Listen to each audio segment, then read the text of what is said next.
think that, to understand the situation with IRS, you got to understand this, financially where I was, having nice cars, having boats, having Rolexes, and so forth, all this stuff. And the change happened when I realized that I was living a lie. All the problems I was having was a result of my own doing. The business failed because of my lack of focus in the streets, perhaps taking money from a good business, trying to put it into a bad business, not recognizing the economic situation that we're in. Even in my marriage, if I really want to be better, I need to make significant changes to my life immediately. But on top of all that, I get the letter from the IRS saying, hey, basically you owe $1 million.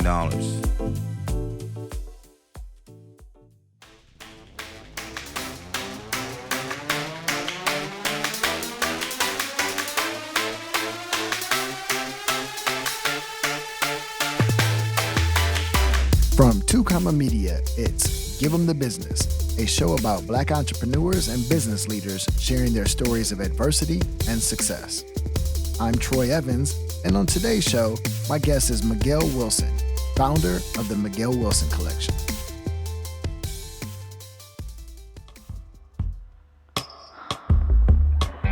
In the movie Kingsman, The Secret Service, it was said that a suit is the modern gentleman's armor.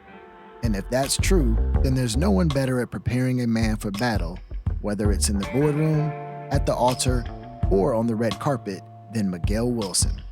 Miguel takes immense pride in ensuring that every man who wears his suits exudes confidence, power, and presence. His skill speaks for itself. Just ask Chainz, who famously rapped, "I got the suit from Miguel, I know it fit me well."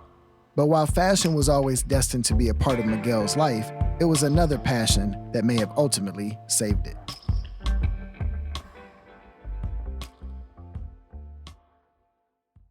As a kid, I went to a camp, and it was called Camp Wamava. It was in Virginia. And it was a Christian camp, but they happened to have horses there. And that was my first time really being exposed to horses, but there were 3 horses they had. They had a thoroughbred, or maybe a quarter horse, thoroughbred. Her name was Misty. There was a pinto named Reno, and there was a pony named Peanut. And, I just say those names to show at 58 years old how significant those horses were to me at 8 years old. And I went home, and all I talked about was horses. Everything was horses to me. I wanted to be around them, but of course, growing up in Washington, D.C., we didn't have any horses in my neighborhood. So I would just read books, every book in the library about horses. And my great-grandmother, understanding my passion for it at that point, invested in that. She paid for me to take some riding lessons. And it wasn't until she passed away that I realized just how big of a sacrifice that was for her, because she only made like $11,000 a year. But being around horses exposed me to so much, particularly different people. Growing up in Washington, D.C. during that time, it was Chocolate City. So it was all black. I went to school with all black kids. My whole neighborhood was all black kids. I didn't know of any people of any other culture. So going out to that barn where I took the riding lessons was really my first exposure to being around white kids. And I think back on that time was a great time being able to, number one, get away from D.C. My lessons were in Maryland. And it was very therapeutic just to drive out there, seeing the change in scenery. The trees changing colors, and to seeing trees actually, and seeing houses and fences and grass.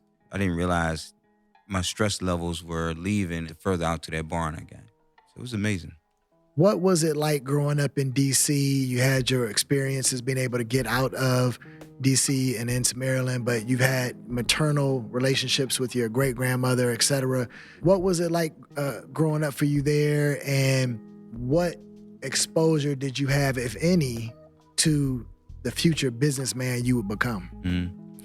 Well, I would tell you this. I think growing up in D.C. taught me a lot from a standpoint of just really being defensive, I guess you could say, man. You leave the house in Washington, somebody's going to definitely try to rob you. Somebody may try to start a fight with you. It was a very tough environment. You were either a lion or a lamb. And I started out as a lamb, but I had to turn into a lion to survive. Going out to that barn, though, was a time where I could relax, let my shoulders down, didn't have to worry about looking over my shoulder. I didn't have to worry about, somebody trying to steal my bike. And so, unfortunately, I grew up, I guess, in that environment. It really made me feel inferior as a black person because being around black people it was just rough and tough and just, always fighting, always this and that. But I go out to the barn with white people and they were all nice and kind. And, it was just, they weren't familiar with the environment I was in. And I was ashamed to even let them know the environment. So I would never talk about home. And I remember going home from the barn, I was like kind of down, but I had something to look forward to the next week. I do see a lot of kids who did not have that level of exposure, never having to see other ways to live. Many fell to the side. I've had friends, go to prison, guys who died, get killed. And I just feel phenomenally blessed that God chose me to give me that experience to the point that it was life-changing. And where did that experience take you next when you left Washington? So I didn't think I wanted to go to school because I, grew up feeling not so smart. So when I graduated high school, my thing was, man, I'm gonna just be done with that. And it was a conversation I was having with my grandfather one day. We were looking at boxing. And he said, what do you want to do when you graduate? And mind you, this was like 2 months from graduation in 12th grade. And I said, I think I want to become a professional boxer. And going back to your question about the entrepreneurial side, my grandfather had a liquor store. So when I was a teenager, I worked in his liquor store, and he would always tell me, work for yourself. Work for yourself. Don't work for nobody. Go work for yourself. And so that was something that I didn't have any idea what I wanted to do, but I just knew entrepreneurship. And even throughout high school, every day I sold candy. So my whole book bag didn't have one book in it. And I just had candy and snacks, and everybody knew me that, when they needed something to eat during school outside of the lunchroom, you can just come to me and buy some snacks and stuff. So I did that pretty much throughout high school. And then I started cutting hair in school. And so I had an entrepreneurial type of mentality about making money. And so he said to me when I told him I was going to be a boxer, and at the time I had a lawn service too. I was cutting grass for people in the neighborhood. And he said, you should become that boxer. In fact, put your lawn service on the bottom of your shoes. That way when they knock your butt out, you can market your lawn service. It's still funny to this day, but the thing was, it was a distraction enough that, I said, well, let me look at some other options, because he didn't believe I could be a pro. So I said, well, another alternative was maybe I might go in the Army. I cut hair. I like cutting hair. So maybe I go in the Army and be a barber. I didn't know. And so he said, man, my grandfather told me a story about how he was in the Air Force and how the officers mistreated him. And, this was probably 40, 50 years removed from being in the military, but I could still hear the pain in his voice about his experience, having to clean toilets and do, menial jobs as a man. He said, listen, if you're going to go in the military, you need to go in as an officer. And I had no idea what that meant, but I went to my counselor the next day and asked her. So my grandfather said I need to go in as military as an officer, so sign me up. He said, well, you got to go to college for that. I was like, what? He didn't tell me that part. And at that point, I just said, I'll give college a try. What the heck? I remember, I hadn't even taken the SAT. And so I took my SATs after I graduated high school. And I got accepted at Bowie State College at the time on a conditional acceptance. I had to do well. And that was that whole experience going to college just changed my life, because for the first time, I applied myself in school. I didn't have candy in my backpack. I had books. And I was so scared because it's conditional acceptance that I would get kicked out, that I literally worked and did my best. And my best produced honor roll with Dean's List for the first time. So I had the Dean's List, and I was like, wow. So for the first time I saw myself as intelligent. And that was amazing feeling. Then the bondage of stupidity got removed. And I was able to think about things in life in a different way because now I no longer was limited by my thoughts or by my intelligence. And I was in ROTC and ended up getting my commission. And my grandfather that day stood there and he put one bar on, and another gentleman that was very close to me, and Captain Bozeman put my other bar on that day. So I was commissioned officer. That was a major accomplishment coming from where I came from. You were in ROTC. What did you study while you were in school? Business. I'll say this too. I think that's one of the most significant things about me falling in love with horses at a young age was that the only way I could connect with horses outside of being at the barn was through books. So I was a prolific reader of anything and everything I could find about a horse. Not being one to study, not being one to do class schoolwork, not one to do involved in school at all, because I became such a prolific reader and enabled me. That's what enabled me to go to college and do well, because I could read very well. I could comprehend very well. Only through the process of doing that so much from the age of 8. Outside of that, I don't know that I could have been prepared to go to college without doing that. So that was a huge part of my experience that prepared me for college, unlike anything else that I had done. It's amazing. You never know what's going to spark that interest, right? Mm-hmm. And for you, it was horses. So you're studying business, you in ROTC, and you come out of school and you got to go into the Army. Yeah, I was a military police officer. I was a reserve officer, so I didn't have to do a lot of time, and I had a 6-year commitment, but it was mostly part-time stuff. So I ended up getting a job. My first corporate job was with Pillsbury Company. And that was an amazing experience for me too, because I was knowingly hired under affirmative action. I think it was like 4 of us that got hired around the same time. And it was pretty clear that, we got hired because they were looking for Black people. And it was my first time really being around white people like that.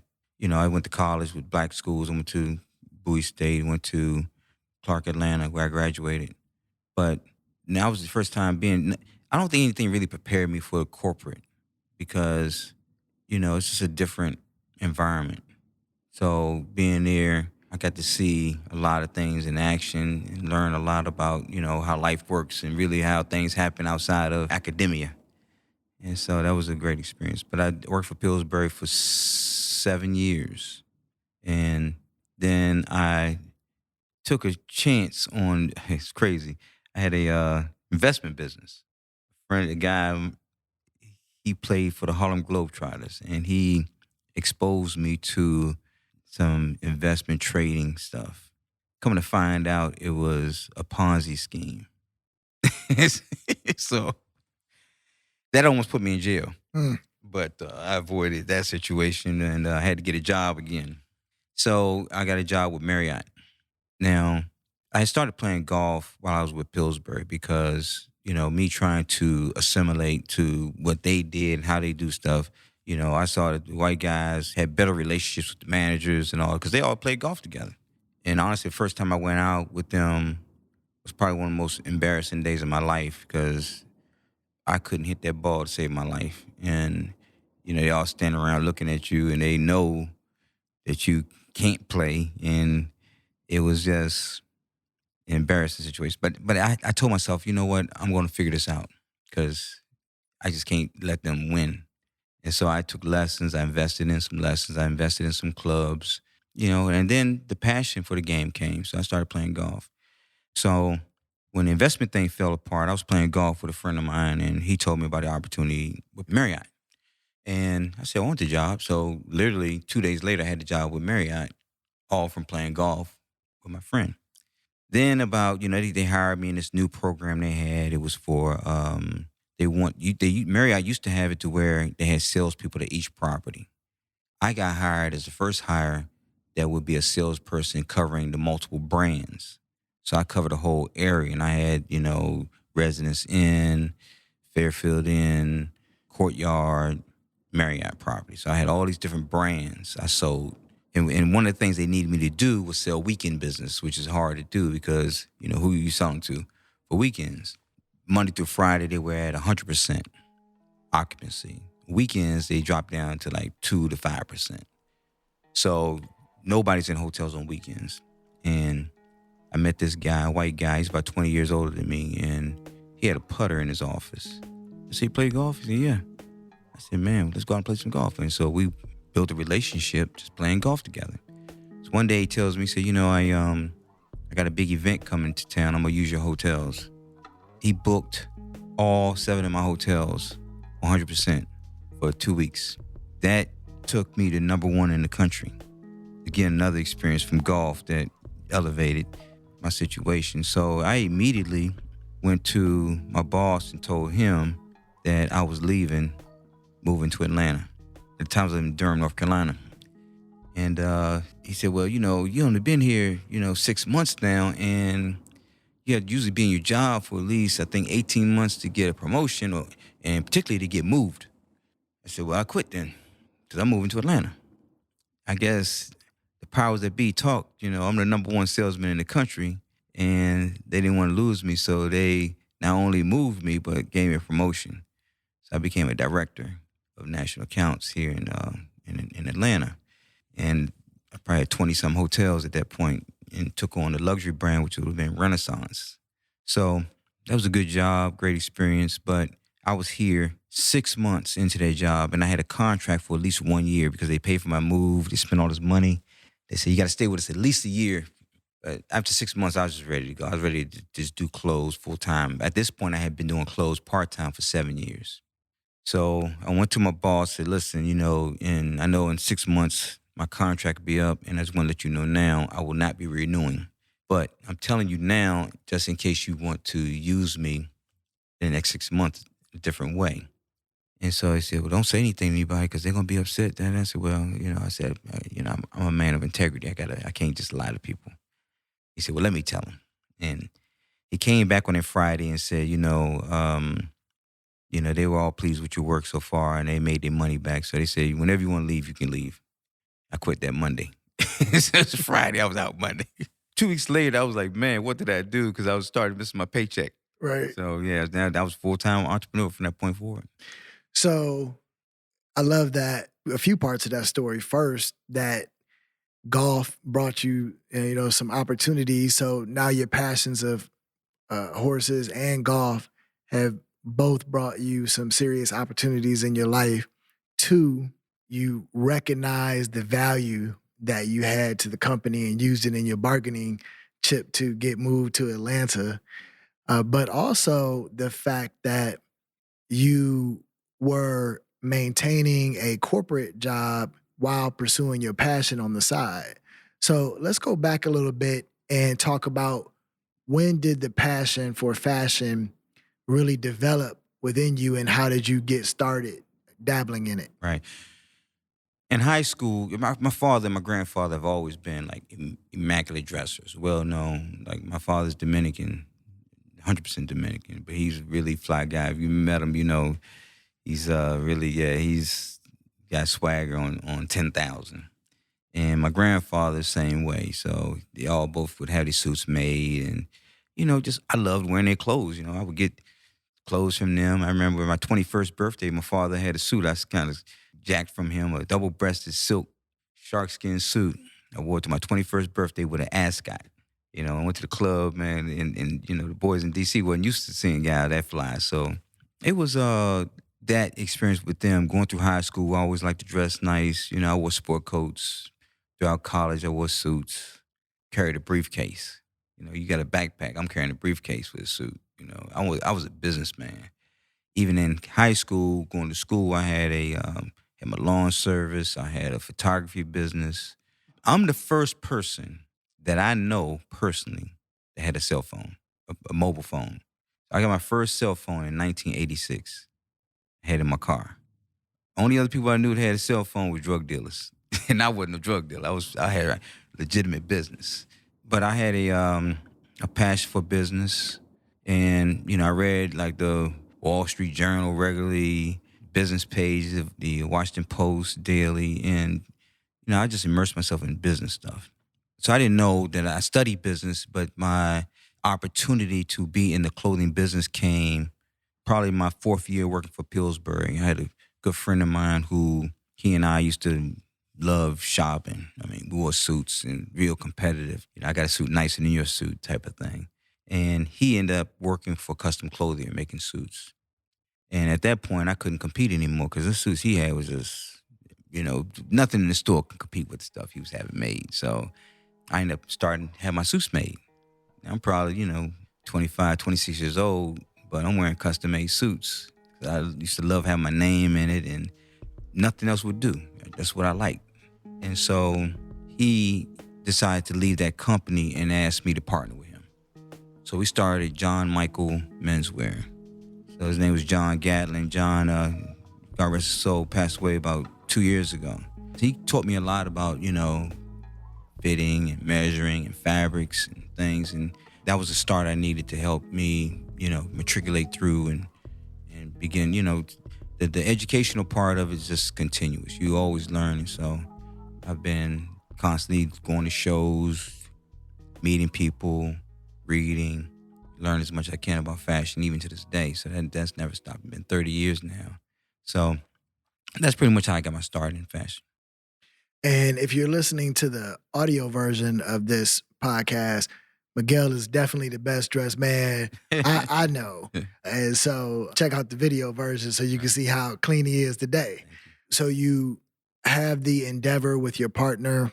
You have the opportunity to leave Marriott and you take full advantage of that right away. But then, as you said, that paycheck come up missing 2 weeks later. Yeah. And so a different reality hits you in the face. Yeah, different reality, but some new opportunities too. So for 2 years, I was in a kind of crazy space. I wouldn't have enough business to really sustain me. But my passion for golf was through the roof at this point too. And I was the first black member at Bridge Mill Athletic Club. So golf was something that really helped to sustain me for the 2 years, just playing with people. But it also introduced me to a lot of guys who could buy suits. So, I knew I couldn't sustain a business of golf. So I would really start getting serious about how am I going to build this business. And just started a process of really, put my sales knowledge into place to try to really build and grow. And so you start the business, and that one lasted for how long? Because you've had a few iterations. Yeah, so that was executive clothing. When I moved to Atlanta and I quit my job, and so I started my own company called Executive Clothing. I wanted a brand I felt would be, I didn't want to put a black face on it. I didn't want a black name. I wanted something that could do business with everybody. But, most of my clients were still black, and I did that for a total of 11 years. But midway, probably in 2005, 2004, 2005, I bought a building in 2003 in Buckhead on Piedmont Road. And it was a multi-use building. I had my shop downstairs and I had space up top. So what I started doing was I had a lot of guys come to Atlanta. I could do your suit, but I could also lease you out the upstairs to it, right? And, coming from a hotel background, this was kind of, something I still had a passion for too. I kind of created the first Airbnbs before it was Airbnb, if you will. That's what a lot of guys would tell you. So that got popular to the extent that it was a townhome, but it was 4 units. So over the next few years, I ended up acquiring all 4 units and using them for the purpose of creating a hotel brand, hospitality business called Executive Boutique Suites, which instead of renting a room, just like you do with Airbnb, we rented you a house. But it was more luxury oriented, so we also had a lot of services that you could get, like chefs, we had cleaning staff, we had concierge, that type of thing. So it was an elevated experience, but very private too. So we catered to, guys a lot of celebrities who wanted privacy and be right in the city. But it took a lot of money, and I was building it with the expectation that I would raise money for it at some point to be able to build it out and scale it. That's when the crash happened, probably 2009, and, I held on, not realizing that it wasn't going to get any better anytime soon. It was going to get worse. So in the process, I'm taking money from the clothing business to help fund the the hotel part of it. So prior to that, I'm getting $400 or $500 a night for my room, my suites. And when this happened, Airbnb kicked in. People started renting houses out for $100 a night. Hotel rooms went down. No one was getting my places, and I couldn't sustain them for the prices that I had them. So I ultimately had to file bankruptcy, and I messed up 2 businesses in the process of trying to save one. So that was a big lesson for me. And that was where your book picked up, Peace Over Everything. I also know that prior to that time, you had started a family, right? Right. So you were married and had children. What was it like trying to sustain yourself and take care of other people off of an entrepreneurial endeavor, the challenges that come with being an entrepreneur and being a family man at the same time? Well, it's tough enough as it is, but my lifestyle didn't help either. Just being frank, that I had a wife and I had kids, but I spent a lot of time on the streets. And coming from North Carolina, and I lived in North Carolina, but then moving to Atlanta, it was like you can get into just the whole environment here, going out all the time. There's always parties. There's always something happening. You can justify it through, for the purpose of business. I need to meet people. I need to do, and I did that, but it kept me away from home a lot and away from my kids. And I definitely regret that I didn't spend more time with my kids growing up. But I ultimately made the process of taking care of everybody, doing what I need to do, tougher because, I had cars, I had boat, I had lifestyle. So it was one in which required a lot of money to sustain. And when the business started really suffering, slowly stuff just started having to get rid of and downsize and move. It was just a gradual, long, lengthy process. So that brings you to one, the crash happens in '08. You got the scenario and situation with your family not necessarily being on the best footing. Then you have the real estate goes down, which leads you to filing bankruptcy. And that's a common theme I see on this show is '08 took a toll on a lot of the entrepreneurs that were in business at that time. And one of the things that I really enjoyed about your book and reading about your story and whatnot was 2 things. The first was your level of accountability for what led you to where you are at that moment in time, your almost lowest moment. I think maybe when the IRS gets involved, it gets a little lower, but you took accountability for no matter what the situation and circumstances were, it's on you. That's the first thing. But the second thing was I saw that a lot of relationships is what helped you come out of that moment, which I think is the spirit of your generosity, which I've experienced over the years as well. And I want to kind of dive into that moment in 2011 when you're kind of hitting the bottom. And let's pick it up where the IRS gives you a call. Well, let me say this, that because I think what's significant too is that, I had to reach a place where I realized that I never saw myself here. Everything I've done up to now has been successful. Everything has been good, Even in the midst of making mistakes, I've still been able to still grow and still survive and so forth. And so now for the first time I'm at a place where I'm literally looking at myself and saying, man, I've lost everything. I invested since I was 22 years old. I bought my first house when I was 23. In every company I worked for, I was part of the investment plan and I did the stock options. And so I sacrificed to do these things. I mean, I remember when I bought my first house, I didn't have money for a refrigerator. But I said, I'm going to save my money till I get and buy a refrigerator. I didn't want to do credit. I was just such a beast at just discipline, saving, and investing. So I bought another house when I was 27. So I was used to having and growing and so forth. So now here I am at 44 years old and I have nothing. I've lost every home. I had 7 houses. I lost every single one of them. I think that, to understand the situation with IRS, you got to understand this, where I came from financially, where I was, having nice cars, having boats, having Rolexes, and so forth, all this stuff. And the change happened when I realized that I was living a lie. That was the first step in changing and realizing that all the problems I was having was a result of my own doing. That the business failed because of my lack of focus in the streets, perhaps taking money from a good business, trying to put into a bad business, not realizing, recognizing the economic situation that we're in. There's multiple things. And then even in my marriage, realizing that, I've been unfaithful and that, if I really want to be better, assuming that at 44 years old, that half of my life was probably over. And if I want to have a better second half, I need to make significant changes to my life immediately.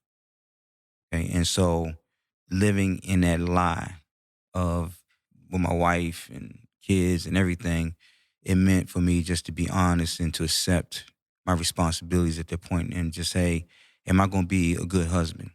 And I realized that, I had never been faithful, ever. And the chances of me becoming faithful today is 0.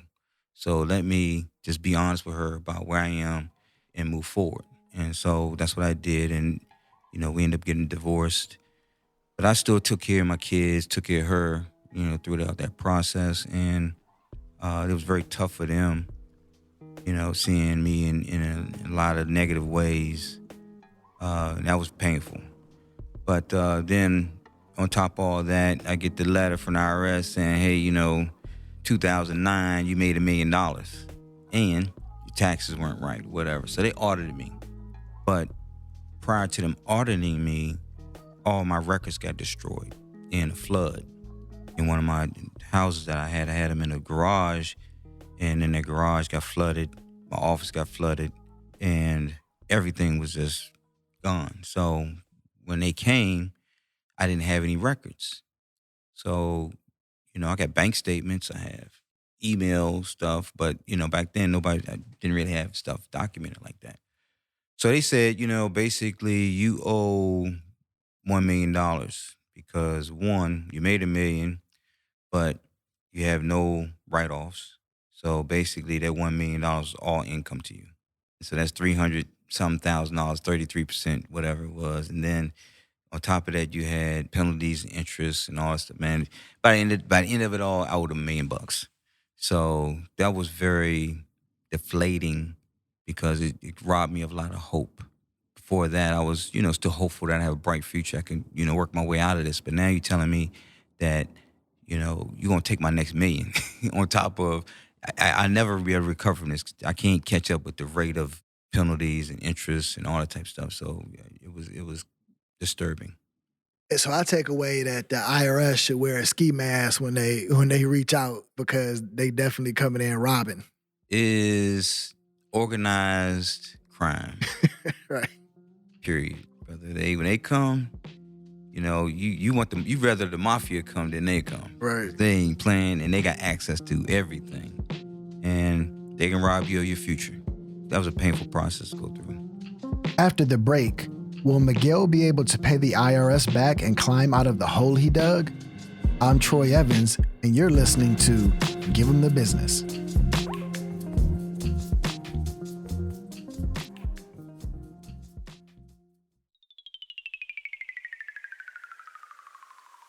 Give 'Em the Business is sponsored by Oasis Vacations. Are you tired of vacation rentals that don't live up to the photos? We get it. That's why Vacation with Oasis is changing the game, offering luxury vacation homes in the world's most stunning destinations. No more surprises, no more letdowns.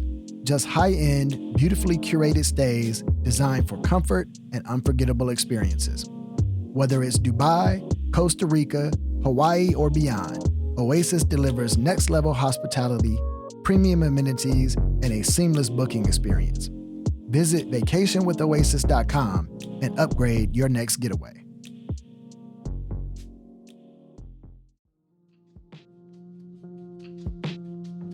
We're talking with Miguel Wilson, founder of the Miguel Wilson Collection. Miguel was at the low point in his marriage and in his entrepreneurial journey. He owed $1 million to Uncle Sam and needed a plan to get back on his feet. First and foremost, I had to decide on what I wanted to do. And I'm sitting there thinking, right now I got a clean slate. I have nothing and I can do whatever I want to do. So let me recreate myself and become whoever it is that I choose to be now. And then this is significant. I think up to that point, the clothing business was always a bridge to something else. So while I dipped and dabbled in other things such as the hotel business, and I always looked at the clothing as just something I was doing now. It wasn't something that I really was committed to doing long term. So in this process, I said, I need to commit myself to something long term. And so I decided that fashion was going to be it. And I said that I wanted to be a famous fashion designer. That's what I said.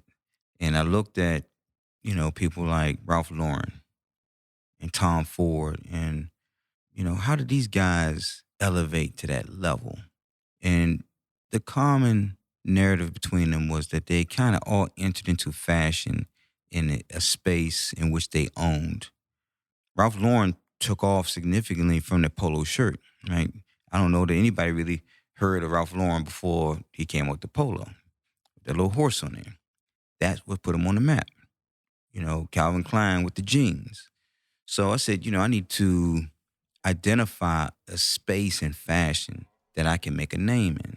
And I looked at a couple different things that I thought were opportunities, but the thing that stood out most and I thought had the greatest opportunity was wedding space for men. At the time, women had all these great designers, Vera Wang and so forth, that did these beautiful gowns, but no one did anything special for grooms or men when it came to, formal attire. So I created the Miguel Wilson Wedding Collection for men. And I had a tagline, because it's his day too. And started designing some really unique, beautiful tuxedos. And everybody just kind of took off, It was this lady who had a bridal boutique inside Lenox Mall. And she had a consortium of wedding professionals in this one space. So if you can go there and get your planner, you can go get your videographer, photographer, cake people, whatever. I was a tuxedo guy in this space. And I had put a tuxedo in the window. And my first client that bought a tuxedo, I did a silk ivory jacket with black lapels. And first client to come buy that jacket out the window was a guy by the name of Joseph Morgan. And he was on a TV show, Vampire Diaries. He was the vampire. He bought the tuxedo from me, $2,200. And that sealed the deal for me. I knew I was wanting something with these tuxedos, and that's what enabled me to establish my name for myself in a space that nobody was really doing anything. And so you decide that you're going to focus and hone in on custom men's clothing, especially in the wedding space and the wedding environment. And then how did you end up, because you're still at a low point financially, how did you end up in one of the most prestigious addresses in Atlanta in Phipps Plaza? So let me back up and tell you this part. I stopped doing suits. I focused 100% on tuxedos. I wanted to be the tuxedo guy. And the young lady who was in Lenox, she moved her whole business over to Phipps Plaza. So I was a part of that move in that consortium there. And while there, working one day, a good friend of mine who I kind of grew up with, boxing and stuff, his name, he lives here now, is Donald Woodard, attorney. And he had a law firm across the street, and Donald and I grew up in the DMV area together. So I knew him for a long time. I said, Woodard, man, I got some serious problems. I just got a letter from them and they wanted to meet with me, and it was just the stress was like killing me. And so I said, man, I need some help. And he walked in, I said, I need an attorney. So he said, I got just the guy for you. And probably he went back to his office. Within 15 minutes, I had a phone call. He said, come on over across the street. I walked over to his office, and he introduced me to a little short white Jewish guy named Paul Spazzeri. I told him my story, and he said, you're going to feel great when you leave here today. And that stuck with me. And it shows you, I think, too, just the level of unpeace I had. So you're gonna feel great when you leave here today. And by the grace of God, the IRS has a mediation section. So once you get to a point where the agents don't want to negotiate or go down, they were very angry with me for getting legal counsel. Okay. These people took me losing my life, me losing everything, very personal. They weren't losing anything, but they were angry with me for getting fair representation. That to me struck me. I never forget just that energy that they gave me, angry with me for getting help. And through that process, it lowered my tax bill from $1 million down to like 70 something thousand. What is allowing the business to do well and expand to multiple locations? You got a dream. And I, inquiring and wanting to know what it would take to get in there, called and asked, and they said, we'll have somebody call you. And probably nobody called for about 3 weeks.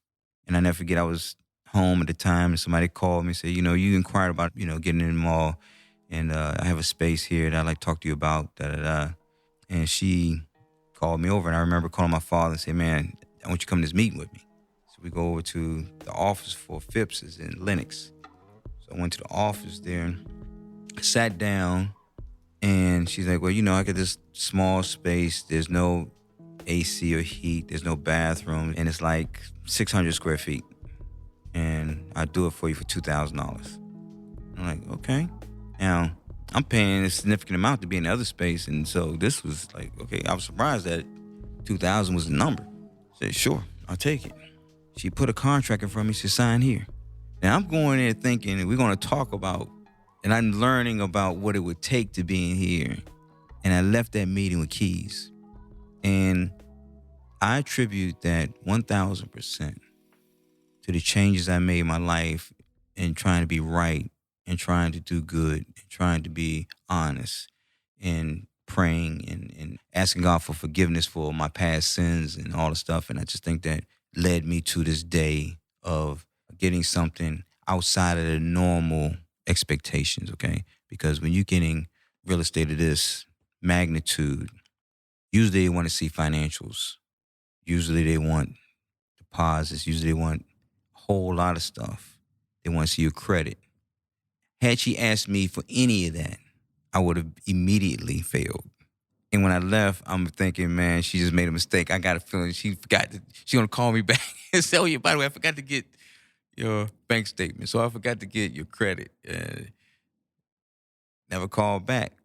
And through God's good grace and mercy, worked out where I got that store, that small little store, and gave me a vision and also gave me the resources within a month to finish it out. And it was beautiful.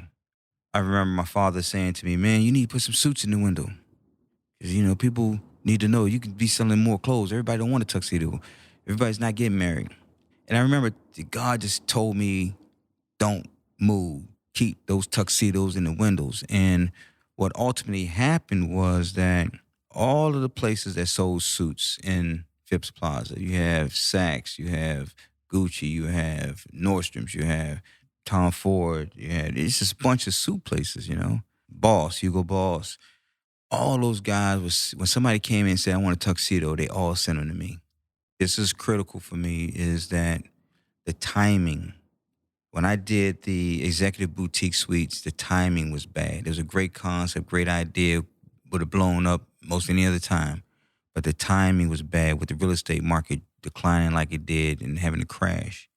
But now I had perfect timing because social media was taking off, and I just kind of immersed myself in trying to learn the social media stuff and just start posting pictures of clothing and posting, about, because it's his day too. And I did a lot of posts all around weddings and things, and women who did their research on weddings, I kept popping up. And so everybody started sending their grooms to me. And you have a, relatively large social media following, which I attribute also not just to you studying the social media methods and whatnot, but you're very authentic. And what you talk about, and it's as if you're just having a conversation with, the people who are following you. And I think it resonates well with them. One of the stories I want you to touch on, because it resonated well with me, was you had recently, or at that point in time, got a contract with Morehouse to do the blazers for the young men entering the school. And you contracted out of the country to supply those blazers. And then the next year you ran into a bit of a snafu. Tell me a little bit about that incident. So I had a guy working for me at the time, and we got the contract to do the blazers for Morehouse. They would do all blazers for all entering freshmen. So the gentleman I had working for me, I took him to China with me. I made him part of the process of identifying the manufacturer and all that stuff. So he went there with me, and we did the deal, went through everything, so forth. But the next year, he ends up contacting my manufacturer to do the deal without me. And my manufacturer called me because he and I had developed a really good relationship. He said, hey, your guy called us to do the jackets, but, he's not doing it with you. And the question is, do you want us to proceed with this or not? Because we won't do it if you say don't. And I told him, go ahead and do it. I just want good energy around myself all the time. And I don't want to be a problem for someone. I don't want to be the one responsible for your failure, for your not being able to do something. I'm not getting in the way of anybody or anything. And I remember, at the time, people that I had on my team were very upset with me, thinking, man, you can't believe you let him do that, da-da-da. But later that year, my manufacturer called me and said, hey, are you in touch with the gentleman? Because he's not returning our calls and his jackets are ready for delivery. And I said, I knew immediately he got money problems, because only reason he's not returning the call because he can't pay for them. So he's probably trying to figure out how he's going to do this. But, God gave me another vision. He said, look, I just called Morehouse. I called my guy who I did jackets for the previous year, and I just said, hey, and his answer machine came on. He didn't even answer. I just said, hey, it's Miguel. I'm just checking with you guys, make sure everything all right, and just make sure you're good. Da-da-da. Hung up. Man, 3 minutes later, he was calling me back. He said, man, can you help us get our jackets? Because the other guy wasn't coming through, and I guess he was, not being honest about the situation. But I said, I can help you. So I called my guy and found out how much was owed on the bill. And, I let them know what was owed on the bill. And it was like, well, can you get them to ship the jackets? And we'll send him the money after we get the jacket. I said, no, you don't do business like that. He said, you send him his money, and I'll make sure you get your jackets.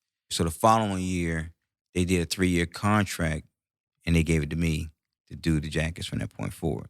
And see, that story resonates well with me because, one, I'd have been in your ear too saying you crazy for letting that contract go through with the other guy. But it's just, again, a testament to how you decided to be a different person in the second half of your life, and really live into that energy. And you was like, look, just because he's doing you wrong doesn't mean you have to return the favor. Right. And then it still worked out for you in the long run because you stayed true to who you wanted to be. And I think that in business, we get presented with numerous challenges and opportunities to decide who we want to be. And if we haven't made up our mind ahead of time, that's when we get into predicaments, right? Yeah, you can be lulled to be who you don't intend to be. You gotta know who you are and what you want to do and what you want to do. And for me, I am a person that leaves revenge to God. Period. I'm not gonna be the guy to go after you for wronging me. And what I found is time after time after time after time, God has always restored me to a place better than I could have had I acted on my own each time. So just as a way of life now, it's not even questionable, You can do me however you want to, but I'll let God handle you. And that seemed to be just a good way for me to operate in life. And so business is going well. You've gotten to 4 stores, Miami, DC, New York, what have you. And that kind of brings me back to this full circle. You've started to get into events more. And as I mentioned at the beginning of the podcast, you have the Polo Classic, Mhm. which again, I'm just impressed because you don't see a lot of Black people attending an event like that, Mhm. number one. But then to be the host, right? And I've been to your Polo Classic, so I see the grandeur with which you present it and the level of quality that you put into it and the people that you want associated with the product. It's a grand vision, right? And it wasn't easy getting it off the ground. Mhm. But tell me more about what made you think, I'm doing fashion, I'm doing well, my life is getting back on track now, but I still have this love for horses, I still have this love for polo. How do I combine the two and make it a success? So, a couple things. One, you got to go back. My son was riding horses. He had the same passion I had as a kid. It's crazy. I mean, he just slept, ate, drank horses. And little Miguel, when he was at a place, he's a straight A student. He was doing really well in school, and he's like, Dad, I want to ride at another level. And at this time, I'm going through all that I'm going through, and I don't have the money for him to do what he deserved. And it broke my heart that I couldn't buy him a horse, that I couldn't enable him to ride at the level he potentially could. But, I said, listen, Dad can't afford to do this, but there's always more than one way to skin a cow, right? So what we're going to do is we're going to start a foundation that will help you ride, where I believe that there's a lot of grandmas out there, like the great grandmother I had, that will pay $5 a month to get a little kid like you, black kid like you on a horse. But I said, this has to be bigger than you, though. It can't be just about you. It's got to be about other kids that we're helping. And so we created Ride to the Olympics. And we named it Ride to the Olympics because there had never been an African American to ride in the Olympics. And at the time, that was his dream, to potentially ride in the United States Olympic team. So what happened is a few people started sending money in. And money started coming in here and there for him to ride. And it was probably one of the best feelings ever to see him say, I get it now. But that's how the foundation got started. So when one day I was playing polo, and I was putting my horse back from playing, and his brother, Jaleel, his name, he worked at that barn as a farmhand. And he stopped me. He said, man, were you riding? Were you playing? I said, yeah. He said, man, I've been here 6 years. I ain't never seen a black guy here riding. And it hit me that I'm doing something that's very unique. Honestly, and it sounds crazy, man, it sounds that I really didn't really think about it like that before. But I'm like, man, you're doing something that black people don't have access to, don't have opportunity to see. And when we do it, it's always in a white environment, white culture. So in that moment, talking to him, I thought about, I can incorporate this as a way to raise money for the foundation. And I'm going to do something different. I'm going to add a fashion show to it. So I started the Atlanta Fashion and Polo Classic. That's how it got started. Well, that's a tremendous event. I've had the pleasure of attending. It's always well received, and a lot of positive things and comments come out of it. So I'm glad that you did eventually realize that you were doing something unique that needed some attention brought to it. And so before we get out of here, I want to mention your book, Peace Over Everything. I know you got a new book that you're working on, and we'll bring you back to talk about that in the future. But I want the listeners to make sure they pick up a copy of your book so they can hear all the more details of your tremendous story and whatnot. And then before we leave, I always ask my guests to let the listeners know if they could do it all over again and what the next generation of entrepreneurs should take into mind when considering that leap into business for themselves. What would you say to give them the business? So, as far as myself, what would I do differently? Honestly, I don't know that I do anything differently. I think that I'm happy with the results, the learnings, the peace. The book, Peace Over Everything, deals with prioritizing your peace over money, over other things that can distract you from your purpose in life.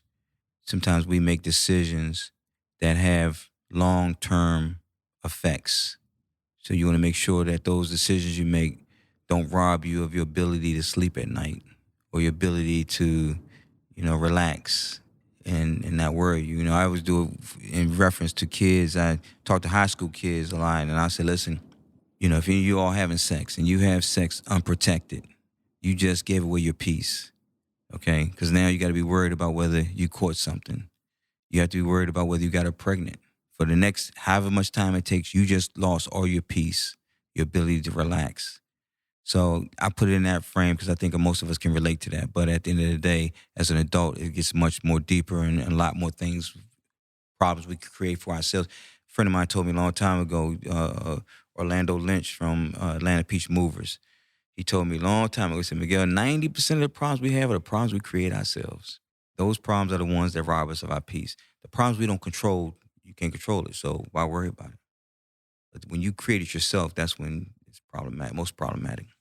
Entrepreneurs, what would I tell you? I think that a lot of times people enter into entrepreneurship not as prepared as they should be.